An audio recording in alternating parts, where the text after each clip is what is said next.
नमस्कार। आचार्य श्री महाश्रमण जी, तेरापंथी महासभा के अध्यक्ष श्रीमान सुरेश चंद्र गोयल जी और टेक्नोलॉजी के माध्यम से इस कार्यक्रम में जुड़े हुए सभी महानुभाव, सभी साथी, ये हम सभी का सौभाग्य है कि संत प्रवर आचार्य श्री महाप्रज्ञ जी की जन्म शताब्दी के पवित्र अवसर पर हम सब एक साथ जुड़े हैं। उनकी कृपा, उनके आशीर्वाद को आप भी, मैं भी और हम सभी अनुभव कर रहे हैं। संत प्रवर आचार्य श्री महाप्रज्ञ जी, उनको आज नमन करते हुए, उन्हें श्रद्धांजलि देते हुए मैं आप सभी को भी बहुत बहुत शुभकामनाएं देता हूं। मैं आचार्य श्री महाश्रमण जी को भी विशेष रूप से नमन करता हूं, उनका धन्यवाद करता हूं। कोरोना की परिस्थिति के बीच भी उन्होंने इस कार्यक्रम को टेक्नोलॉजी के जरिए इतने प्रभावी ढंग से आयोजित किया है। साथियों, आप में से अनेक जन ऐसे हैं जिन्हें आचार्य श्री महाप्रज्ञ जी के सत्संग और साक्षात्कार दोनों का सौभाग्य प्राप्त हुआ है। और उस समय आपने उनकी आध्यात्मिक ऊर्जा का अनुभव जरूर किया होगा। मैं ऐसा इसलिए कह रहा हूं क्योंकि मुझे मेरे जीवन में ये अवसर आचार्य श्री का विशेष स्नेह और आशीर्वाद का सौभाग्य निरंतर मिलता रहा है। मैं अपने आप को भाग्यशाली मानता हूं। मुझे याद है, जब गुजरात के मुख्यमंत्री के रूप में मैं कार्य संभालता था, उसी कालखंड में आचार्य जी का गुजरात आना हुआ था। मुझे उस समय उनकी अहिंसा यात्रा में, मानवता की सेवा के अभियान में शामिल होने का अवसर भी मिला था। और मैंने तब आचार्य प्रवर के सामने कहा था, मैं चाहता हूं ये तेरा पंथ मेरा पंथ बन जाए। आचार्य श्री के स्नेह से तेरा पंथ भी मेरा पंथ बन गया और मैं भी आचार्य श्री का बन गया। साथियों, मैंने हमेशा उनके सानिध्य में ये अनुभव किया कि उनके जैसे युग ऋषि के जीवन में अपने लिए कुछ नहीं होता है। उनका जीवन, उनका विचार, उनका चिंतन, सब कुछ सिर्फ और सिर्फ समाज के लिए, मानवता के लिए ही होता है। आचार्य महाप्रज्ञ जी कहते भी थे, मैं और मेरा। आचार्य जी बार बार कहते थे, मैं और मेरा छोड़ो तो सब तुम्हारा ही होगा। उनका ये मंत्र, उनका ये दर्शन उनके जीवन में स्पष्ट दिखाई भी देता था। हम सब ने देखा है, उनके जीवन में उनका अपना कुछ नहीं था, लेकिन हर कोई उनका अपना था। उनके जीवन में परिग्रह किसी भी वस्तु का नहीं था, लेकिन प्रेम हर व्यक्ति के लिए था, जीव मात्र के लिए था। साथियों, दुनिया में जीवन जीने का दर्शन तो आसानी से मिल जाता है। आज तो गूगल गुरु को पूछोगे तो भी मिल जाएगा, लेकिन इस तरह का जीवन जीने वाला आसानी से नहीं मिलता। जीवन को इस स्थिति तक ले जाने के लिए तपना पड़ता है, अपने आप को तपाना पड़ता है। समाज और समाज की सेवा के लिए खपना पड़ता है, तिल तिल जलना पड़ता है। और ये कोई साधारण बात नहीं है। पर असाधारण व्यक्तित्व ही असाधारण को चरितार्थ करता है।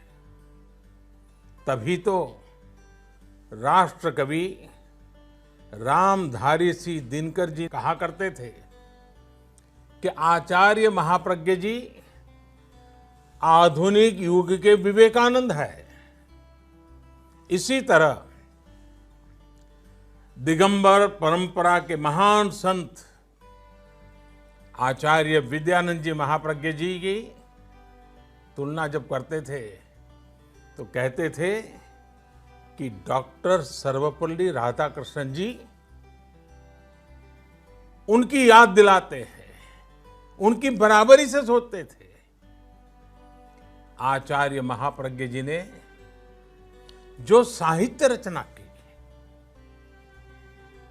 जो ज्ञान परोसा, वो अद्भुत थी।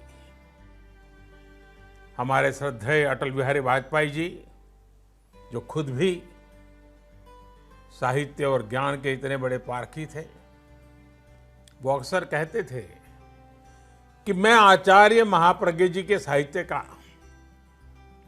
उनके साहित्य की गहराई का, उनके ज्ञान और शब्दों का बहुत बड़ा प्रेमी हूं।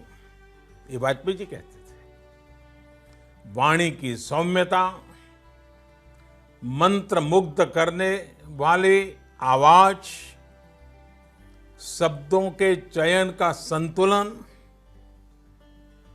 ये त्रिवेणी ईश्वरीय वरदान के बिना संभव नहीं होती है, और ये वरदान उन्हें प्राप्त था। साथियों, आप भी आचार्य श्री के साहित्य को पढ़ेंगे, उनकी बातों को याद करेंगे, तो आपको भी अनुभव होगा कितने ही महापुरुषों की छवि उनके भीतर थी, उनका ज्ञान कितना व्यापक था।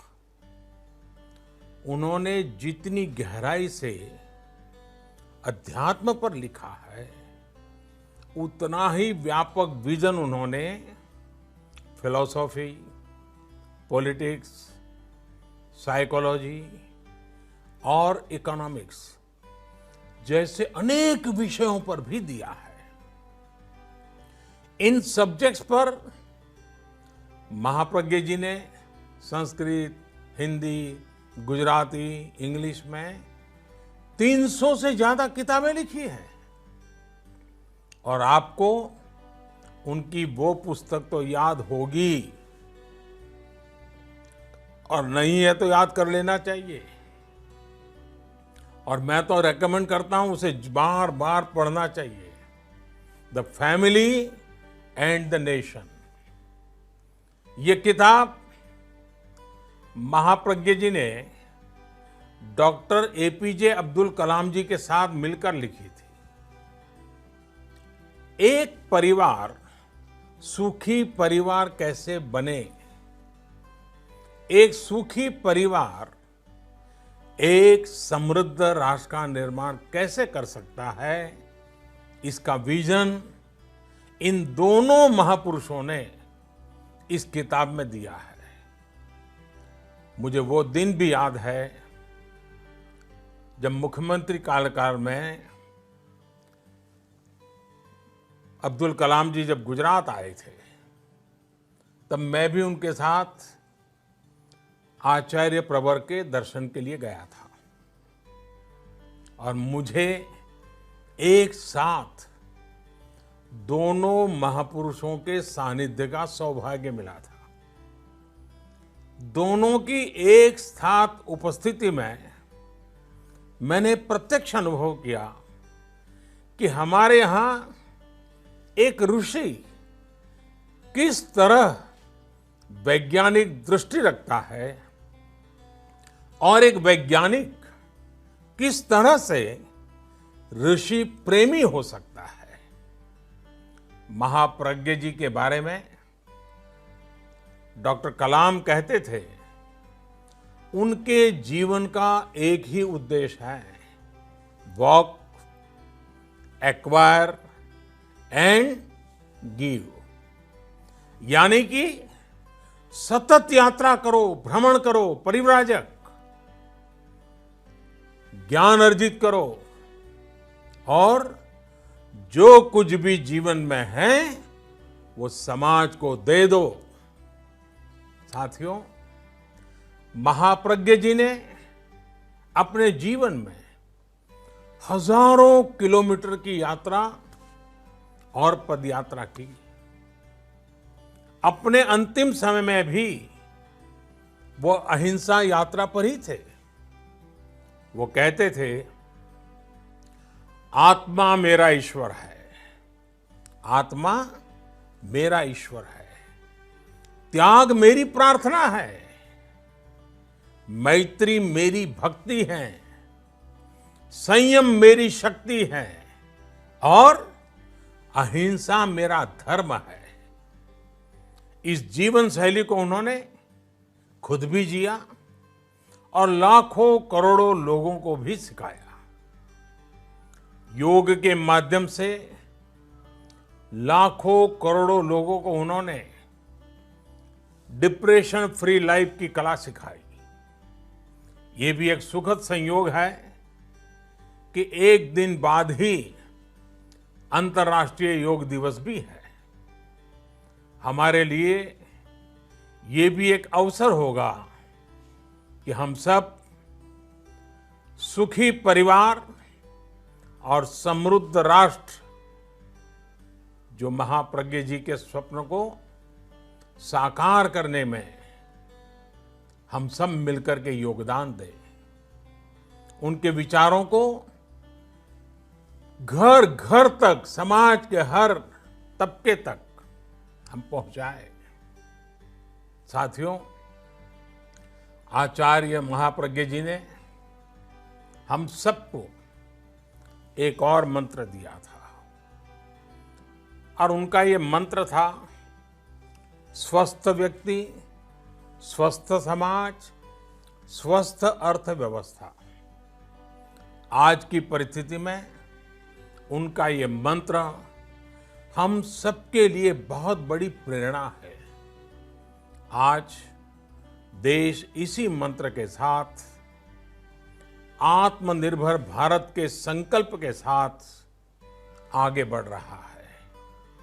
मुझे विश्वास है, जिस समाज और राष्ट्र का आदर्श हमारे ऋषियों, संत आत्माओं ने हमारे सामने रखा है, हमारा देश जल्द ही उस संकल्प को सिद्ध करेगा। आप सब उस सपने को साकार करेंगे। आप सभी स्वस्थ रहें, सकुशल रहें। संत प्रवर आचार्य श्री महाप्रज्ञ जी के जीवन संदेश को नई पीढ़ी तक पहुंचाते रहें। इन्हीं शुभकामनाओं के साथ आप सभी का बहुत बहुत धन्यवाद और आचार्य जी के श्री चरणों में प्रणाम।